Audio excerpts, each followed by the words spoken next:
And now we move on to another story that proves miracles do happen sometimes when you least expect it. But first, let's take a moment to watch this video. These are the waves of Lisan Island, and right there, two fishermen who had just saved another man's life before the storm swept their own boat away along with all three of them. Now ask yourself, what would you do if you were in their shoes? Drifting for more than 2 days without a life jacket, without fresh water, and just hope.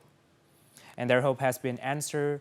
The next video shows on November the 8th at around 16:10 local time, one of the men, Le Van Sang, was found swimming alone, still alive despite everything. And earlier that morning, Phan Duy Quang was rescued about 60 nautical miles from Lý Sơn. And today, the third man, Dương Quang Cường, is safely back. So let's take a look at the moment of overwhelming relief reaction of the people in Lý Sơn as all three fishermen were rescued. Not just a rescue, a return from the line between life and death. This miracle story is a reminder that the sea does not only take, sometimes it returns pieces of time. While that story shows the sea brings back people after the storm, the next story tells how the sea returned a ship after the storm. Off the coast of Hội An, after the storm Kameji, the sea revealed something unexpected, a wooden hull of an Asian ship. Believed to date from the 14th to 16th century, waves stripe away layers of sand, exposing a vessel nearly 15 meters long. And archaeologists say its structure shows a blend of Southeast Asian and East Asian shipbuilding, a rare discovery in Vietnam. The area is now cordoned off, and the ship may be an underwater heritage treasure. So from survival at the sea to history rising from beneath it, sometimes storms don't just take or cause damage, they bring back what's value to us.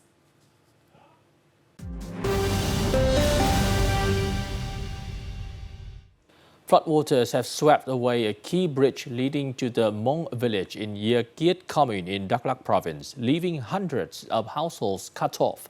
At the scene, a 15-meter section of the bridge, including the culvert and approach roads, was completely destroyed. Both sides of the bridge were heavily eroded, and nearly half of the railing was damaged. Local authorities say the collapse has isolated the Hmong residential area from the commune center. The commune has asked the provincial government to urgently supply 3 iron beams to build a temporary steel bridge, restoring access for stranded residents. At the regular government press briefing held on a Friday afternoon, the Office of the Government provided updates on Vietnam's socio-economic performance in October and the first 10 months of 2025. One of the key topics drawing media attention was flood prevention and control, as northern provinces continue to face severe damage from recent storms and heavy rains. Addressing the media, Deputy Minister of Agriculture and Environment Phùng Đức Tiến outlined several targeted measures to tackle flooding in different regions. In the northwestern and central regions, flooding mainly occurs due to water accumulation in the high mountains and the overflow from rivers. The key solution is to strengthen flood drainage capacity and reinforce dikes protecting major urban areas. In the Red River Delta, the cause is primarily heavy rainfall. Therefore, we are focusing on upgrading pumping stations, drainage systems, and embankments to ensure proactive flood control to protect residential zones. Natural disasters since the beginning of the year have caused damages estimated at around $2.6 billion. The Ministry of Agriculture and Environment has been instructed to enhance forecasting and early warning systems for storms and floods while preparing detailed response scenarios to mitigate disaster risks. In Dak Lak province, fishermen are struggling to rebuild their lives after Typhoon Kameji left a trail of destruction. Many of them lost homes, boats, and aquaculture cages and have to start from scratch. The story has more. 2 days after the typhoon departed, the shores of Vũng Chau remain covered in wrecked fishing boats pushed inland by powerful waves. For veteran fisherman Nguyễn Thia, the vessel that supported his family for decades now lies in ruins. It's sad, but my family told me to stay strong. We're cleaning up slowly, trying to salvage what we can. I have 3 rafts. 2 are gone. My fishing boat can't be used anymore. It's nature. We just have to accept it and start again. Despite severe damage, with over 100 boats and motorized vessels destroyed in Songgo alone, fishermen are back at work, salvaging parts and repairing what remains. Offshore, lobster farmers are also returning to the sea to rebuild their cages. First, I'll take care of the lobsters to get things stable again. Then, I'll start over, rebuild everything. By late afternoon, coastal villages had come alive with the sound of repairs and recovery. For these resilient fishermen, determination replaces despair as they work to restore their livelihoods, hoping soon to return to sea, once again chasing a livelihood on the water.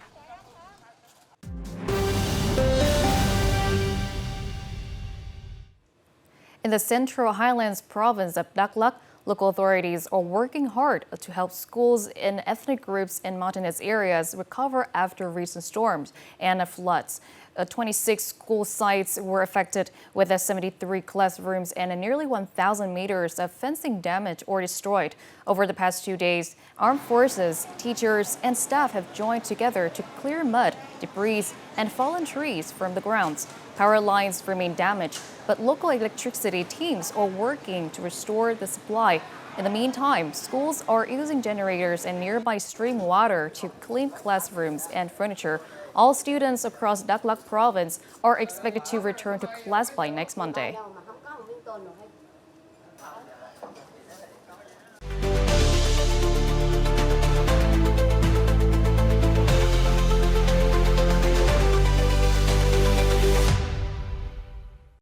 Typhoon Kamagi has inflicted heavy damage on key fishing ports in Zalai, disrupting the seafood trade and the livelihoods of local fishermen.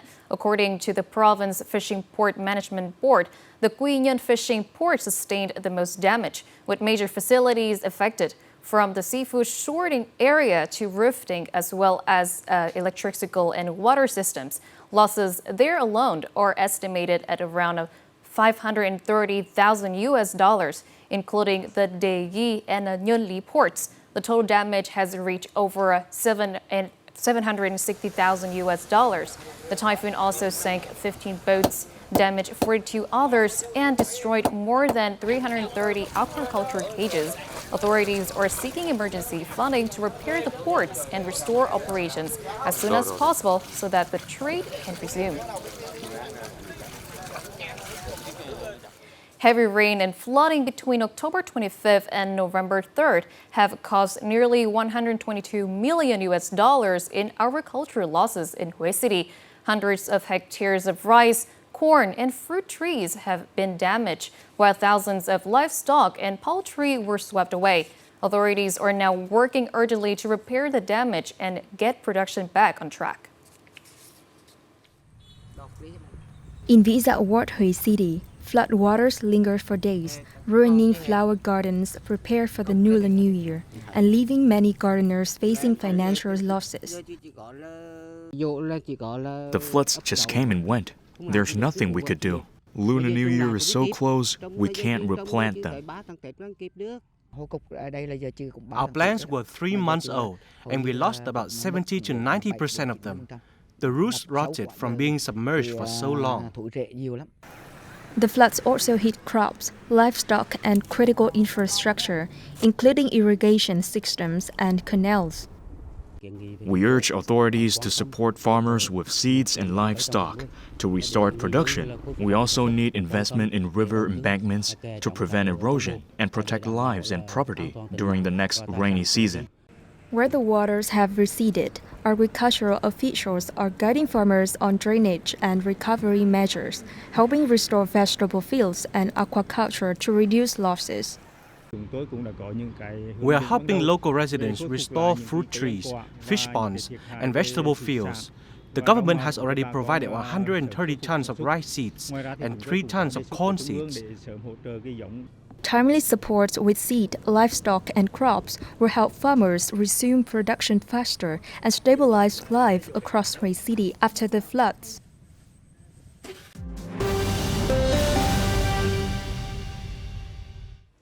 Authorities have confirmed the information about the 3 fishermen from Lý Island, Quảng Ngãi province, who went missing at sea. All 3 have been safely rescued after hours of search efforts amid rough seas and strong waves. The rescue was described as a miracle at sea. At 8:45 a.m. Saturday, the Vietnamese vessel Hainan 39, heading northward, discovered and rescued 1 drifting fisherman off the coast of Tam Quang, Gia Lai province. I managed to save 1 friend, then we were swept away. We were caught in the storm around 7 a.m. I was in tears of joy. It's like my husband has been given a second life.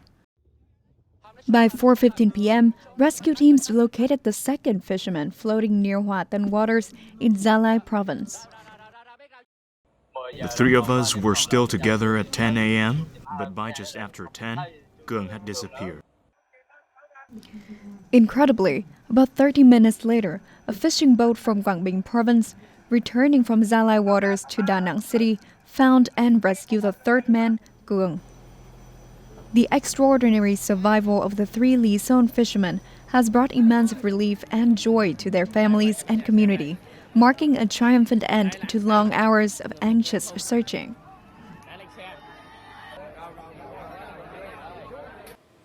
Philippine authorities on Saturday afternoon suspended ongoing rescue operations for victims of Typhoon Kamagi to urgently evacuate coastal residents as Typhoon Fung-Wong intensified offshore.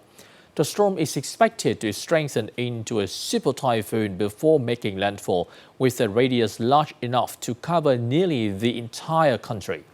Winds near the storm center have reached 140 kilometers per hour, with gusts up to 170 kilometers per hour. Heavy rainfall and widespread flooding are forecast not only for low-lying areas, but also across inland regions. Local governments in provinces along Fung-Wong's projected path are now mobilizing all available resources to minimize casualties and prepare for the storm's impact.